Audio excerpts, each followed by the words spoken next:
És el nou espai verd situat entre els blocs D i E de l'Hospital de Sant Pau. No només serveix per millorar l'entorn del centre, sinó que és una eina terapèutica per treballar aspectes diversos de la recuperació dels pacients. L'equilibri, la coordinació, han de treballar la seqüenciació, han de treballar l'aspecte de treballar amb uns altres, i tot això s'ha de fer en diferents nivells, per això tenim diferents nivells, i a més ha de ser accessible. Els primers usuaris han estat els pacients de psiquiatria i les persones amb discapacitat que fan rehabilitació. A part de lo físic, també és lo intel·lectual, a nivell anímic, perquè ajuda molt a tindre més confiança en tot. Venim a la resta del dia, la veritat. Una cosa és el tema mèdic i l'altra és el tema, doncs, això, de fer feina, de tenir companys i ajudar-nos i que veus un resultat en l'hort.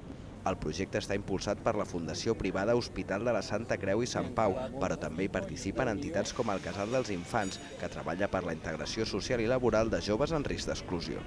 Ajuntem moltes interaccions de diferents entitats amb el que podria ser un entorn que estableix llaços amb la comunitat.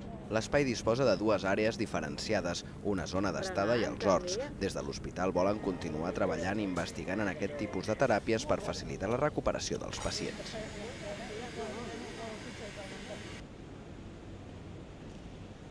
Es queda molt enfonsat.